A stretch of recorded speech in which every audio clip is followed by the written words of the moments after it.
Hi guys, and welcome to the first episode of Toni Talks, where we are going to look at the weirder side of life. I'm going to get down to the nitty-gritty of what goes on in our spiritual lives, talking about divination, spirituality, the universe, and maybe even a little bit of quantum physics thrown in just for the fun of it. Today, on this first episode, I'm really proud to be joined by Jane. Jane Matthews, author of Ogham, Divining in the Celtic Way, is joining me today, and we're going to get as deep as we can about the Ogham cards. If you know something about Ogham, pop it in the comments. Let us know what you do know, and let us know if you've got any questions, whether it be on the Ogham or whether it be something that you haven't asked Jane quite yet. So I'll add you, Jane. Hiya. And hopefully you can hear us all right. We have, hi Chrissy, hi Tina, hi Vicky, hi Karen, Moon Tree Initiative, Cheryl, nice to see you, Avalon and Yasna, hi Yasna, Maka, Shaheen, lovely that you are all here today. Yasna says, love Ogham and love Jane as a teacher. Thank you, Yasna. So you may or may not know, Ogham, Divining in the Celtic Way is now out there and available for pre-order. It is with Wiser Books, and you can get it in the links below. Hello, Jane. Hi. It's weird sitting like this, but we're going to be super professional on this one, Jane. We are. So let's talk Ogham first and foremost. Why Ogham, Jane? I think fundamentally I have a thing about languages and systems and alphabets and orders. I've been forever in a day obsessed with orders of things. I see patterns in things and everything like that. And the alphabet-based systems such as the Elfuthark runes and Ogham really actually connect in quite a profound way that way for me. So it kind of drew me in, and as well as the Celtic aspect, which ultimately, is something that is within and around everyday life with me. So what is it that makes Ogham different? Ogham's very different in the way that it actually plays as a system. When you look at other systems, fundamentally, yes, they give you insight about yourself, and yes, they'll give you insight about everything else in the world and in the universe. You look at tarot and you've got your major arcana, the universe ride and things, and then you've got your actual day-to-day with the different suits of the cups.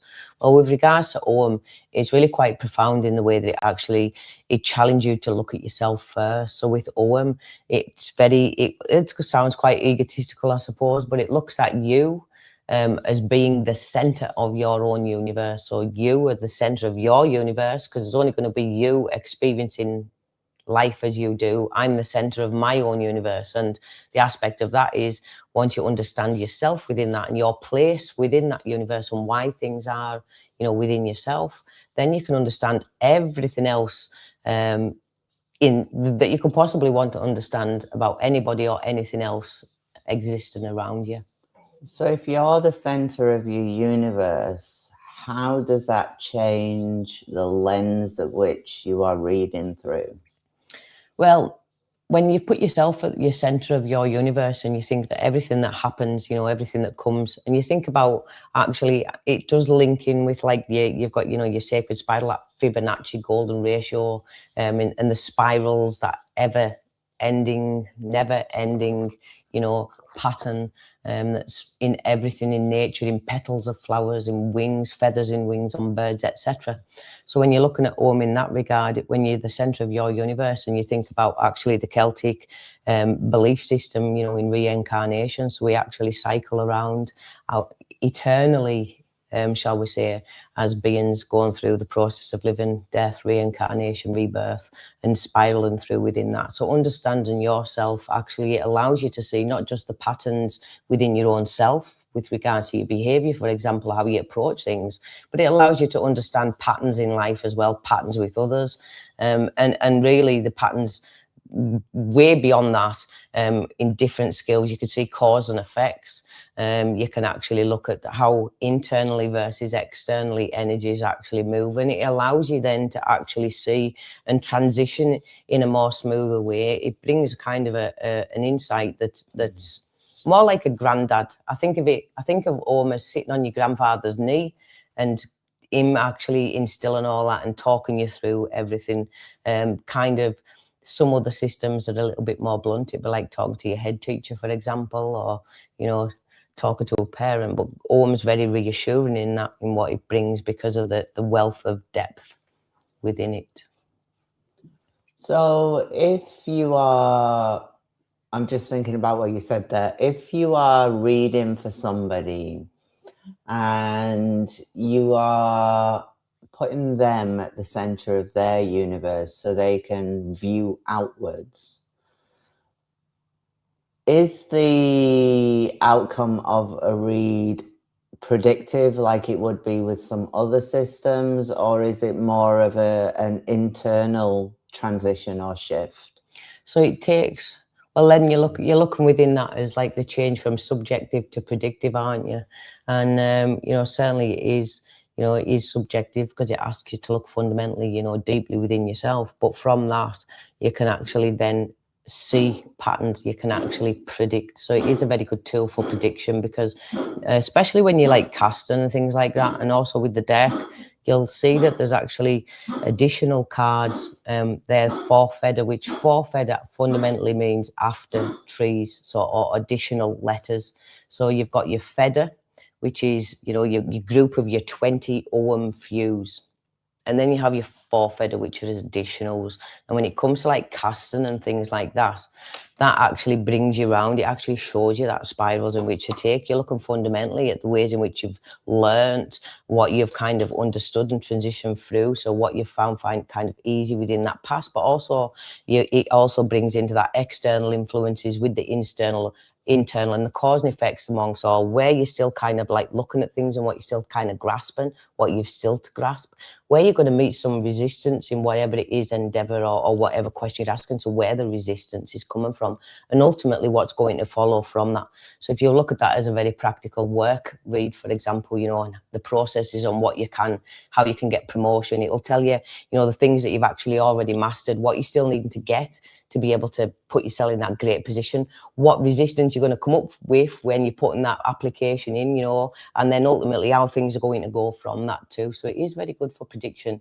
You've just got to really nail down your kind of remembering what it is that you're asking, so that you're not taken down too many tangents.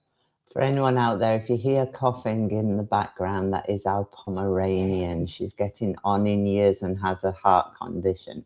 So we will get coughing from time to time. So when I read the manuscript and when you were working with Owen, I always felt that it was hard to pinpoint the core essence of an Ogham few, because they all seem so all-encompassing. You know, it's not like just sitting and saying, oh yeah, heart means love. There's a wealth of essence within every single few. Where do you start with that? Well, when you're looking fundamentally with regards to Ogham, it is like any other system, really. You have your, although it doesn't deal with reversal, so with some systems with regards like tarot and runes, for example, you'll have your upright meanings and then you'll have your reversals. So you've got like two sets of meanings for every single rune or every single card that way, or a multitude depending on the angles that they're falling and the directions that they take. And when it comes to actually with regards to Ogham in that sense, the actual meanings of them are so vast, they're so deep. It's because they actually acknowledge the duality of everything. So when you're looking at the actual meaning with regards to each view, you're looking at what it's meaning, but also what it can actually, it also comes with that acknowledgement of that kind of dark element that actually allows you then to kind of assess and understand. And also from that, when you're actually then linking it with other views, you can actually see the ways that the energies actually can clash or marry, that you can see the actual nuances of the way that it shifts in the dynamics, which makes it kind of easier to be looking at those meanings when you're integrating them together, because fundamentally it's a flow.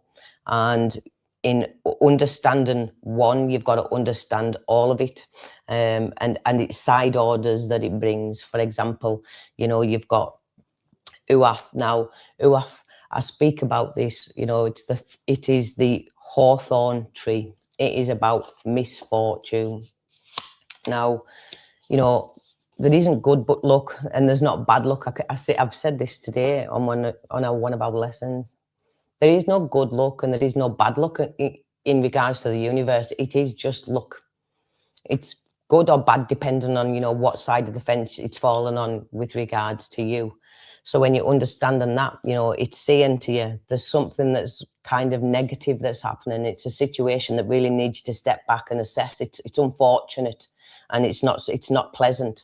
However, you've got to kind of, in that stepping back and seeing where this is coming from, is it something that have you contributed to this, or is this just coming from outside the ring from somewhere else? So actually, it always asks, it invites you, shall we say, to actually look to see what parts you've played within anything, because at that point, then you're more empowered to be able to actually take steps forward to change that, because that'll then shift it from one thing to another.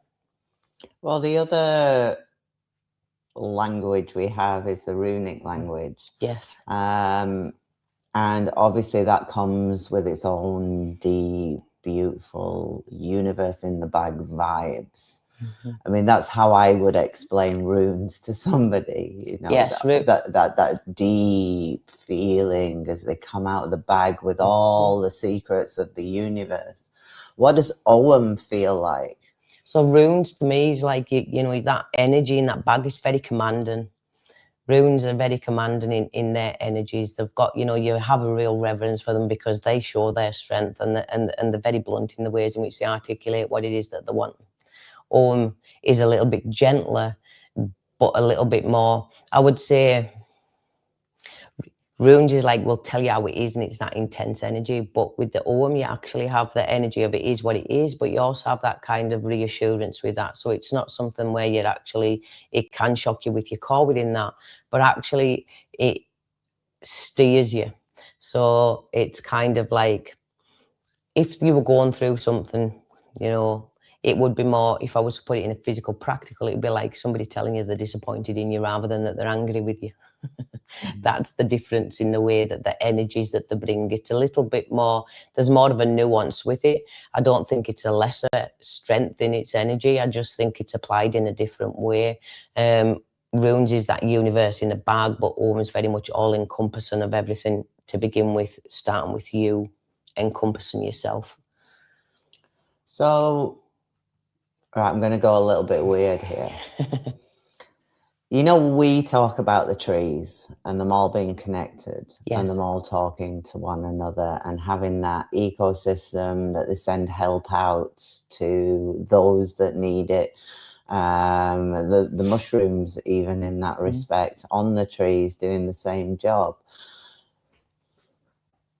Do you feel that when you have the Ogham out, the cards that present or the views that present have that connection to one another as you read them?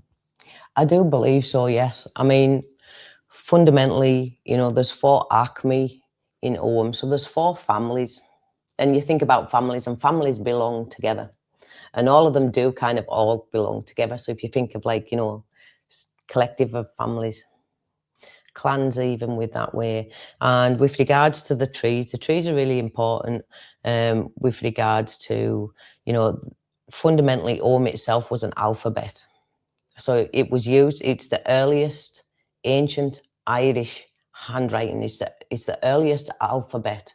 The trees actually are something that came along at a later date, but the trees actually help to understand the energy of those letters. So the trees bring, a nuance with that. There's a broader meaning, but the trees are really used, the names of trees are really used as markers or tools, as a way to kind of categorize things. So you'll have categories within that, and it allows you then, they used it to categorize other things other than trees. So it's used as an association because the energies are obviously of trees, they're all interconnected, and it shows the interconnectedness of all, not just of themselves as a species of, tree, but in actual, like, their place within our ecosystem, their place, the roles within our lives. They all have different energies and qualities with them, and it's kind of, they complement each other really well in understanding the practicalities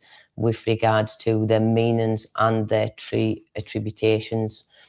They'll all bring something with it. So you can actually use this. Could you write your name in this, for example? You can indeed. You can write a lot of things. There's actually a lot of people do jewellery, etc., with regards to Ogham, and selling them online. It's something that's really kind of, it's beautiful. And when you think of it as an alphabet, and a lot of people have seen, the runic alphabet written. A lot of people have seen the ways in which people would write with runes, but when you see how it's written with Ogham, and that actually is the word Ogham, that is written in Ogham, so that actually spells out Ogham. So when you're looking at an alphabet, a word, it's pretty incredible that it's still actually available to be used today. However, the Irish language has morphed and adapted. That was ancient Irish. It was the earliest form. So what you'll hear now when you hear Irish speaking is a variant, a version of that. And the same way with a lot of the Celtic languages, like in Wales, how, you'll see things that will have shifted, especially as well with regards to where I'm from originally, Cumbria. We had our own language. We had our own language that was actually lost, and it was classed, it was a Brittonic language, just like, Irish Gaelic, the Scottish and the Welsh with that. So it's very important, kind of, it doesn't just keep in touch with history as such, and it doesn't just keep things, relevant in an essence. It's something that, it's got such a beautiful quality, and it's something that is so precious, like every language, like every bit of wisdom that's out there in the world. It's sacred knowledge, and, being able to actually utilize that, and in a way to actually grow within yourself, I think is rather beautiful. It invokes a lot in a lot of different ways. We actually have an Ogham stone not far from here, about 10 minutes away. And we went to see that, didn't we? We did. Jane was really chuffed. I put my hands on it. The energy, they just, to actually be able to put your hands, on an actual carved Ogham stone is an actual, it's a blessing. It was something that I was so grateful for, and it's something that is, it changed a lot of aspects of, how you even view things. So living in Northern Ireland, obviously, having no matter where you live, the energies of the earth are different. Mm-hmm. Everywhere has its own unique blend of spirit, its unique blend of energy. How do you feel or experience the Ogham around here? Well, we have a lot of the actual, Ogham trees. We've got apple, we've got alder, we've got ash. We've got a hawthorn. We've got all of the trees. We've had some reeds been growing round about. We've got gorse bushes up in the lane. You literally have, within, I would say, a block radius, I would say you've got pretty much every one of the 20 Ogham fuse trees actually around us, for us to draw upon them energies and walk. And as you know, when you're going up that, those lanes, it's sacred. You can feel its energy. You can actually, you can feel you can feel yourself tingle with it below you, around you. It's something that, unless you actually experience it, it's very hard to kind of convey over. But it's something that's, really, it's beautiful and it's special. And that's also why I didn't focus necessarily on the actual tree itself with regards to Ogham, because when people are all in different parts of the world, we don't have all of the beautiful trees that are here. We'll have our own native trees in all the different parts in which we're from. But that shouldn't prevent us from actually being able to connect to that language the way that we can, that alphabet, the same way that we can with runes, for example. It's got knowledge there to instill within us. It's, you can still actually utilize that without having that tree that's not native to you. It's the language first and foremost. Yes. For all. Well, it's an alphabet that formed the basis of the language. But there's also so many tales around here about the trees themselves, Yes. Especially the hawthorn. We've come across quite a few people who have stories of the hawthorn. Did that affect the way you were looking at Huath, for example? It didn't affect so much the way that I actually looked at it. It just confirmed the reverence that I already had for it. When you actually look at hawthorn trees and you put your hands upon them, they're a very different energy altogether. Some, like the apple tree, you can put your hands upon the apple tree and it's beautiful. It just loves you. I'm not saying that a hawthorn tree doesn't, but it does also have a little side order with it of like, it's a bit prickly. You've got to treat it with kindness. You can't just get rough. You'll get thorns in your hands, for example. So it's all about, that practical treatment as well. So I think, there is that reverence when you're touching things. It's feeling the energies are different, feeling the way that they treat you differently as well. And it's something I find quite interesting. So how deep can you go with Ogham? Well, how deep would you like to go with Ogham? Can it tell us the questions that we all want to know about the universe? It'll answer you anything that you want to know. The answer that you're going to get is all dependent upon about how much understanding you have about yourself with regards to your part in the universe. So you've got to know what motivates you, what drives you. You've got to understand every single bit, every single facet of how you flow in this entire world. And when you're thinking about energy, it's not just how you flow, but it's how you flow alongside others, how you flow with everything. And that is, that's the key with it. So the more you understand yourself, the more you're going to understand anything in life. So basically, if you want to read Ogham, you've got to get your big girl pants on. Oh yeah, you've got to be open to actually, with regards to it, I think that's the same with any divination system. If you want to read it, you've got to be open to being told the truth, even if it's not a truth that you might not like. You know what I mean? It's a truth you don't want to tell yourself. If you're doing divination, like, you've got to be prepared to be able to handle any answers that come your way. So fundamentally, if you're going to be doing any kind of divining and you're asking any kind of questions about yourself, which you ought to do, because if you're going to ask questions about other people, you've got to be able to ask questions about yourself as well. So in understanding that, if you aren't ready to actually own yourself, if you're not ready to look at yourself, if you're not ready to accept yourself, then any system is going to kind of give you a little bit of kickback with that, because it all does come down to, any aspect with regards to spiritual growth comes to authenticity. And where does that place come from? Self-discovery. I honestly think that in learning a divination system, we learn something about ourselves. I think it goes hand in hand with a divination system and that deep looking at the future, but also you're called out. Yes. Constantly. Yes. Whether you like it or not, it's just going to tell you. Any system will just tell you, won't it? So how do you think that Ogham has challenged your view of the universe? Well, it's actually made me sit back and look.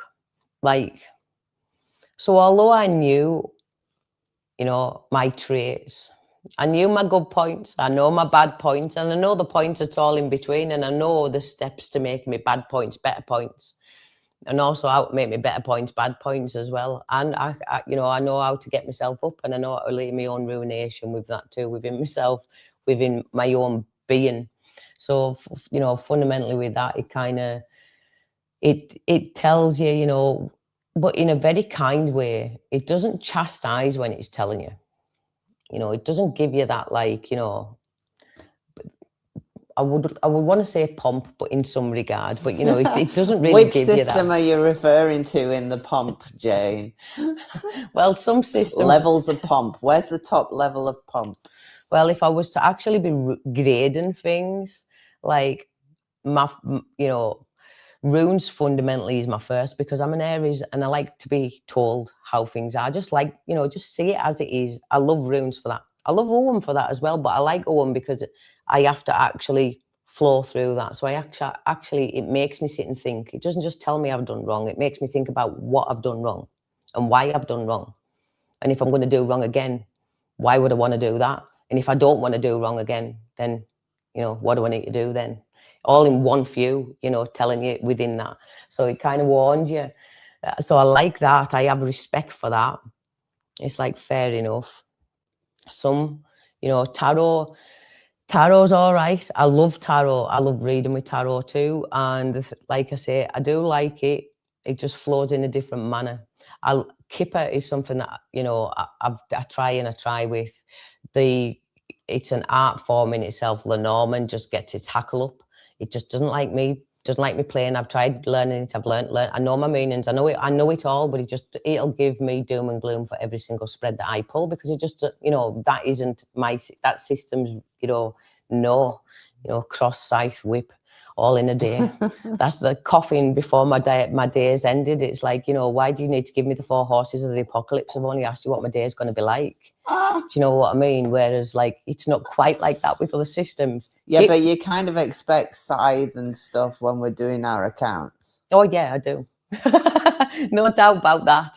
Things in that sense. I think the gypsy cards now, they've got their own, like, they're their own fusion. ecosystem. Yes, they're a fusion of, like, spilling tea, and also, like, in a blunt way too. So there's a lot of different systems that actually bring a lot of different qualities. You think about, like, bone casting and charm casting, and they're all, like, you have things that you attribute to certain things, and everyone's got their own quirks. So you'll pick up something and you'll be like, that reminds me of this. It's prickly, this is bad temper. So that's going to be that. Somebody losing shit in the day in a charm bag, for example. Sorry for the sweary word there. But, we all have so we bring in our experiences, and our experiences are shown through the lens of whatever system that we use. But some have got filters on them, like, Snapchat and stuff, and you're seeing things through different filters. I like to see Ogham as mod as a kind of, well, let's get you going, let's get you right, let's assess things properly for you. Some put a bomb up your ass, and some of them actually just tell you, go back to bed, because it ain't worth your day. Hi Daniela, hi Steffi, hi Lelia, hi Susanna, hi Emma. I was just talking about you with Jane before we came on here. I hope you're all right. Hi Laura. So if you know I love my divination systems. I love my Lenormand, my Kipper, my tarot. Yes. I love runes too. Yeah. If people are like me and looking at a stick with lines on it, where do you start with that? Well, stick with lines. So if you see, It's a bit like the Chinese characters that we were trying to learn, it's kind of, isn't it? if anybody that does kind of I Ching will find it a bit easier to be able to kind of grasp with regards to the lines and stuff. But first and foremost, you need to understand that fundamentally it's an alphabet, and there's families, right? So you've got 4 sets of 5. I'll show the colours because you've got them set into different colours. I have. So when you're looking at them as the 4 sets of 5 acme, so 5 family, right? You're putting them together. So the key to kind of learning them to begin with is understanding where things fit. So which acme things are. So that's why I've got them color coded per acme. Because like Elder Futhark runes, when you've got your 8s and your 8 family, you know, and each of them have an essence within themselves, but they all tell a story which lead into a culmination, a grouping together.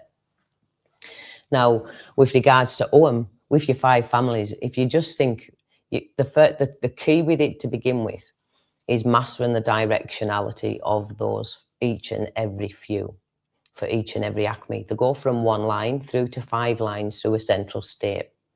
Now, you start off, right is the first acme. So right, left, diagonal across. First acme, second acme, third acme, fourth. Right, left. Right, left, diagonal, and a horizontal across. Diagonal. Yes.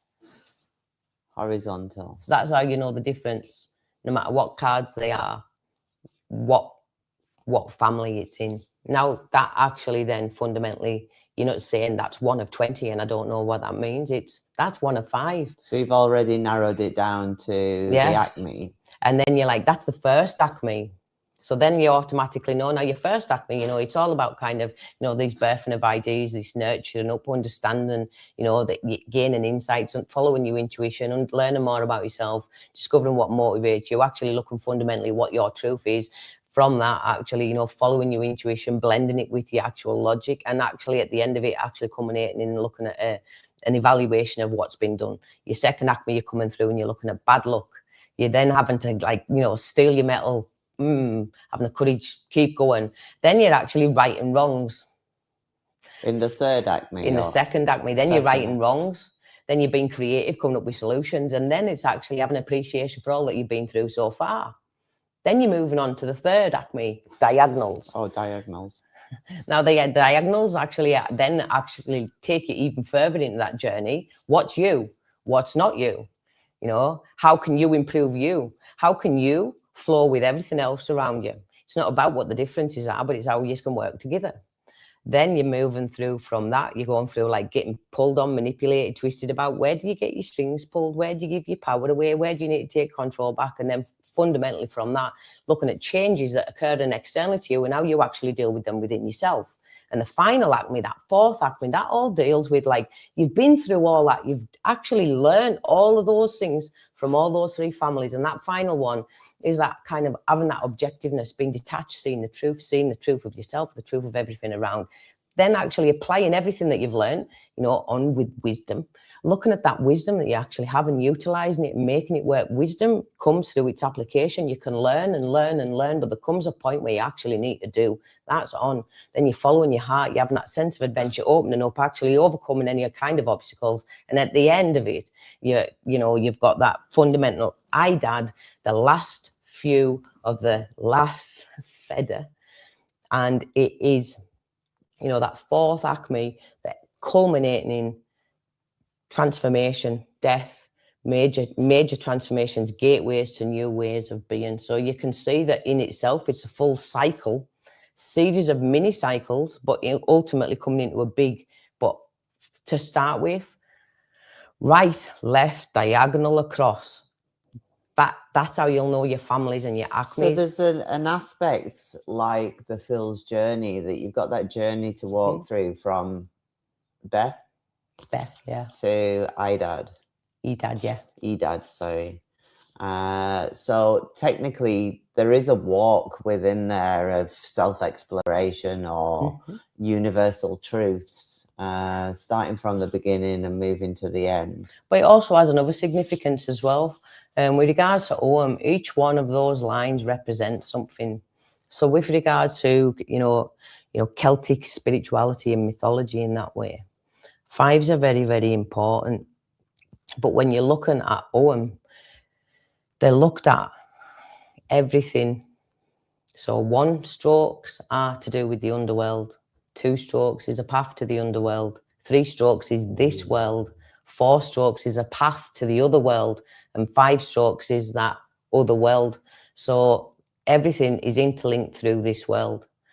Everything, every single bit of information you could possibly want, every single access to anything is through this world. The portal for all is here. It's here in this present moment. And you can, so they have it as like a ladder system in that way, and then you can see, but then you're going down like Kabbalistic routes and tying it into trees of life and things like that. But keeping it really simple, it's a, underworld, path to the underworld, this world. So you can see the ways in which you could even be looking at what kind of realms in that regard too. So when you're talking about realms and when you're doing a reading and you've got a few from the first Acme and it's referring to the underworld, how can that apply to us? Well, you think about Bear, because that was the first one that you showed, and that, Bear is that. It's in that realm of the underworld. But you think about a seed that's taken fruition. You think about what you germinate and what you cultivate and what you're wanting to birth and grow. When you're looking at that in that naturalistic view, it's that seed under the ground, giving it that, waiting for it to start sprouting. So it's about kind of understanding them in them ways of what they actually, that quality brings. So when you're looking at that underworld in that sense, it's literally about those things that we keep, those things that's within us, those things that we want to birth up into existence and show. So do you think if we walked the path of Ogham, if we did all the self-work on the Acme by Acme, that there is a possible route to enlightenment through the Ogham? I certainly do. I think there's a path. There's many paths to enlightenment with Ogham. You can work through them few by few, learning them and the meanings and things like that for divinatory purposes. But it's also quite profound if you want to be doing, like meditations with that, which are also in the book as well. Or if you want to do sigil work, which is also in the book as well. If you want to make your own staves, which is also in the book as well. Or if you want to learn how to cast it, which is also in the book as well. So there's many facets in the ways in which you connect and learn. What I would say to anybody, and this doesn't just, for me, it doesn't just apply for Ogham. This applies to any system, anything. It applies to anything in life for me personally. Have fun with it. Like, consistency is key. You're building a relationship. It's a system. So you're getting to know it. You're getting to know what it likes to be asked, what questions it likes, what questions it doesn't. You're getting to know, it's getting to know you. You're getting to know it, and you're getting to know yourself within that. So like any relationship, you've got to put effort into it. So in order for it to flourish and grow, and that goes with any system, anything that you want to apply yourself to in life, you've got to put consistent effort in. But part of it as well is, don't try and go all war and peace with yourself right away. Like, try and have fun. Find some fun in what you're wanting to learn and grow. Find some fun in actually understanding the meanings. Find some fun in how they can actually apply to your day.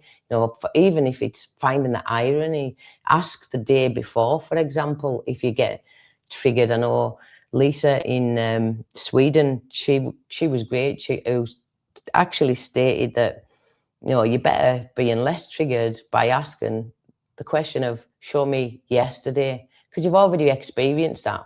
So you already know what that feels like. You've not got the, oh God, I've got tower, I've got ua, I've got coughing, I've got scythe in my day,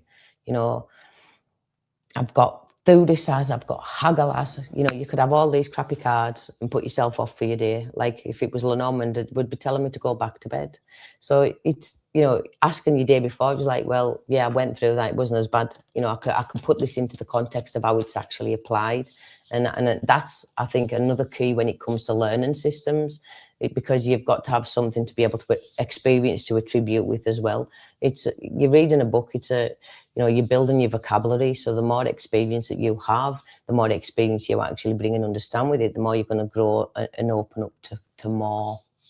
So we talk about our belief systems all the time, behind cameras, not in front of cameras. Yeah. But we talk about a lot of weird and wonderful and where we fit into the whole universe. How has Ogham changed anything, not just in the way that you see the world, but in the way that your belief system is on how the universe works? I think, well, it's not fundamentally changed my spiritual beliefs, but what it has opened me up, it's opened me up more to those in a lot of ways, and opened me up to more than those as well. It's kind of, it really kind of, it shone a light on areas for me that maybe I'd been holding myself back within myself. It actually, but not in a way that was like shining a light and being like, glaring like there's your triggers, but more of a, this, you're still dealing with this a bit, you maybe want to work around that. And if we're talking about triggers and things like that, obviously we can talk about the psychological aspect. And you mentioned the different areas when you read in Ogham, the Forfeder.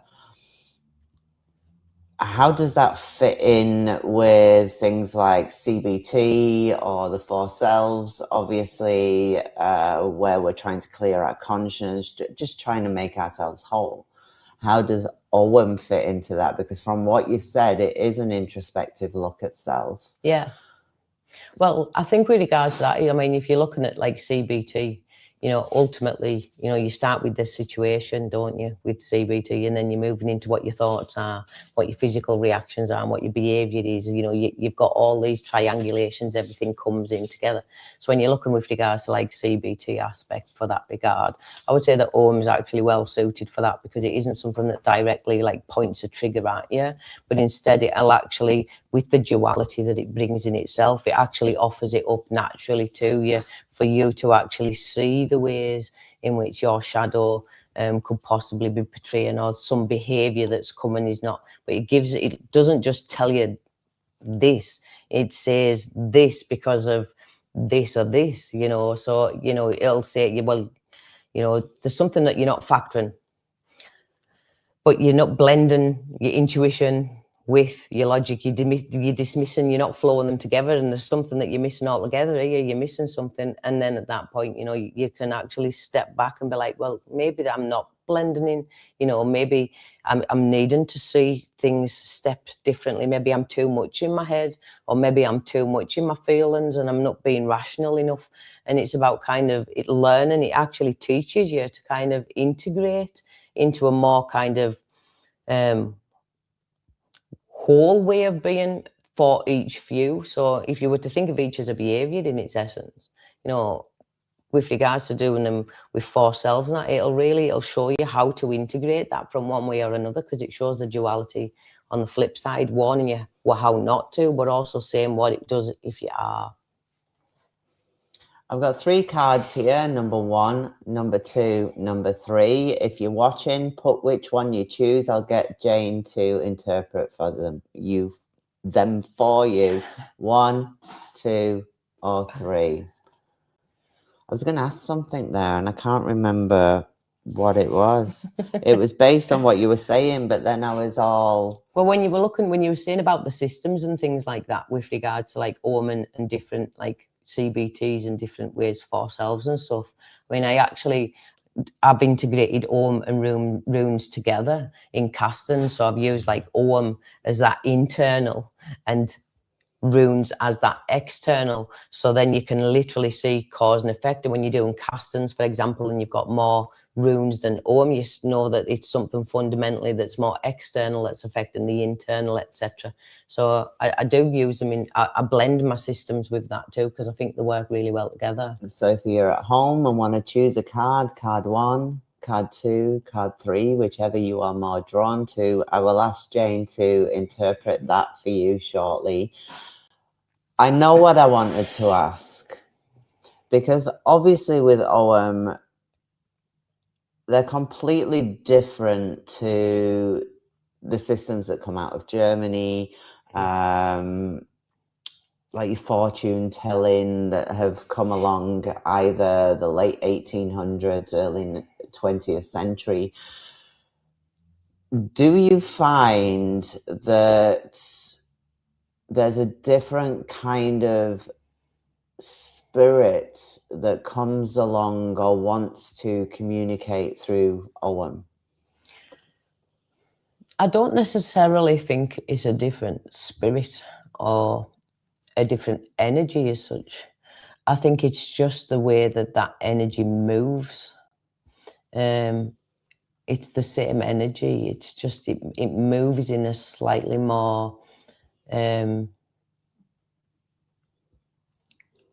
specific way. Lelia says, is it best to have a specific question when working with Ogham, or a general pull's best? I have done specific questions. I have read for people with Ogham. How I believe it personally works best is if you've got something that fundamentally that you're wanting to understand. You've got a situation, or you've got something that you're looking for a solution for. You're looking to seek some kind of understanding about something, why something is, or what you need to do for something. General pulls, I would literally pull one card for myself for a day. I will pull 3 to see what I was experiencing in my day.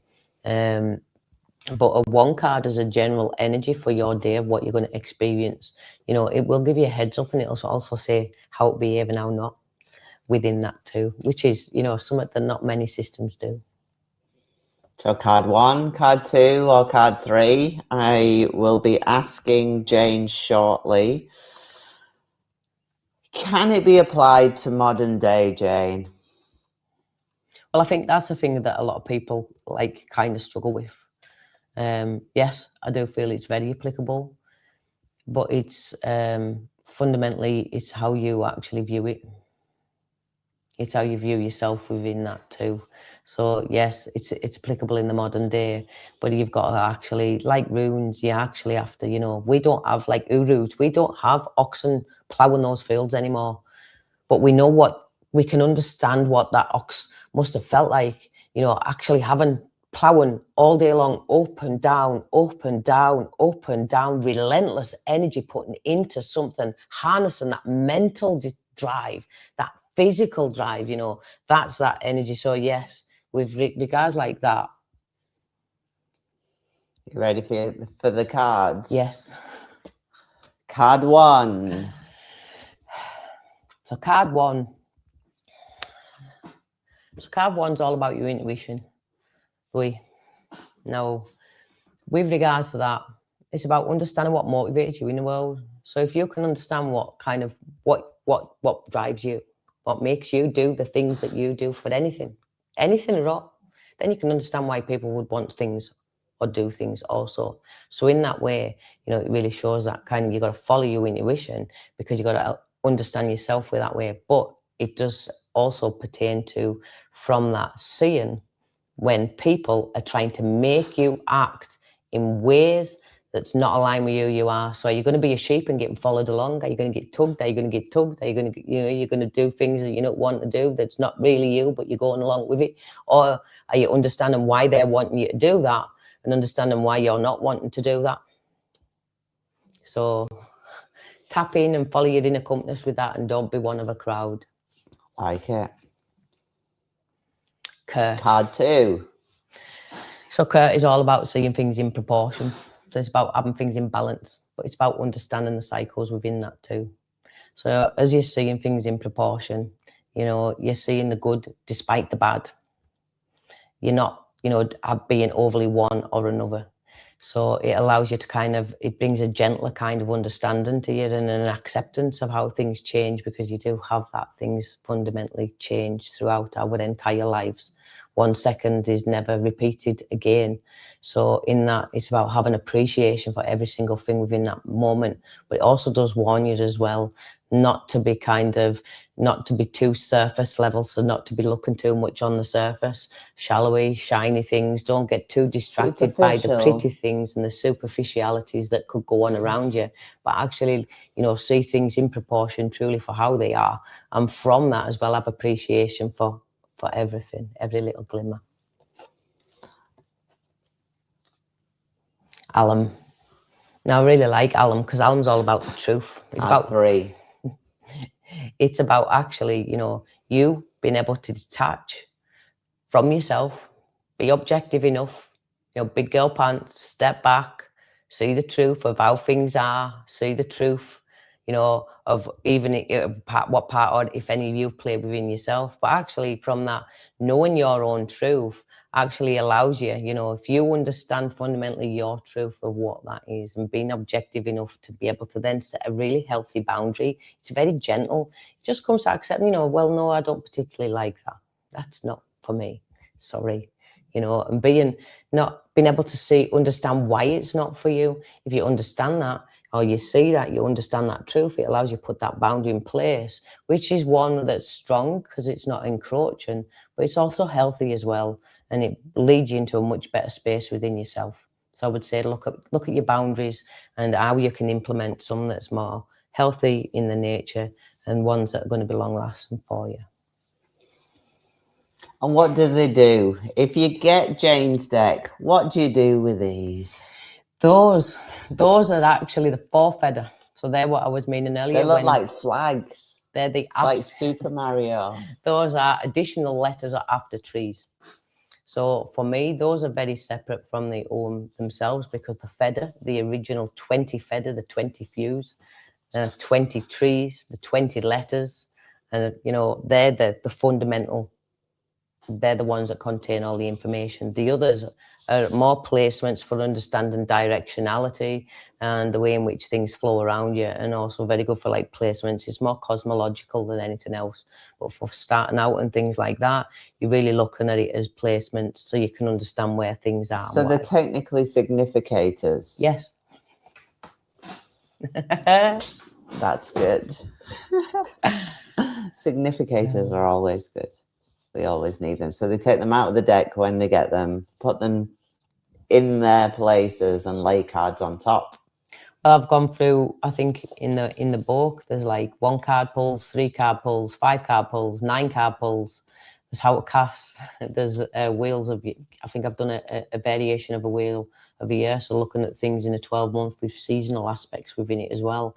There's a lot of different placement spreads that I've actually got in there with using the 4 feather as well as just the feather as well. So there's a lot of scope. There's a lot of ways in which you can utilize it to gain understanding. And if someone was wanting to do any kind of special, shiny, magic-y type things, obviously we have the bind runes when it comes to the runes. How does Ogham work within that?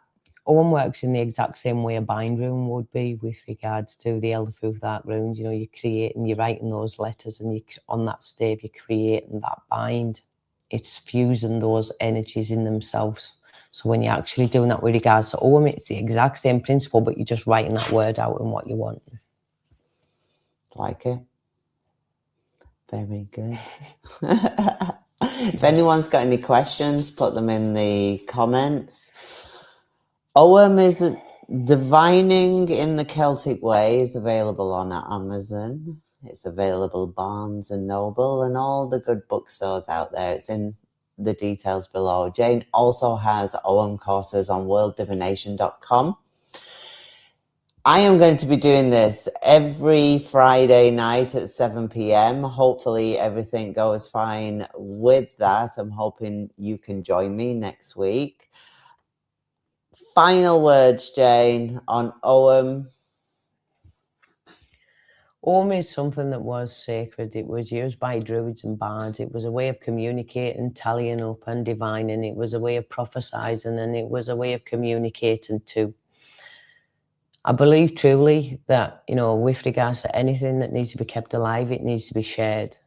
So that's fundamentally my first, you know, thing with Ogham was, you know, I want it to be accessible for everyone so that everybody can actually pick it up and be able to read it and love it in the ways in which so many others do, you know, and not to be put off by the weight of what that system carries. And with regards to any system in divination, you know, have fun with it. You've got to have fun or you're not going to learn it. Maka says, I just want to thank Jane for making the Ogham deck I've wanted for many years. Thank you very much. Question, can you mix Ogham with other systems? Yes, I mix it with runes. I teach a class where I've mixed it with runes as well. It mixes well with other things. It would work well with other systems. If you were using them as house systems, for example, as well, it would work really well with regards to that.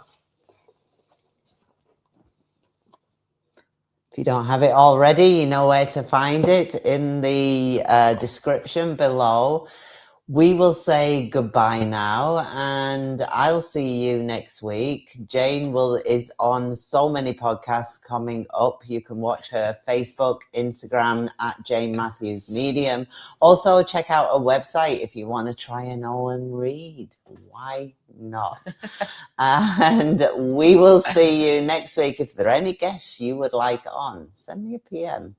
Or if you would like to sit here and be asked such exciting questions, pop it in an email. I'll see you all next week. Thank you.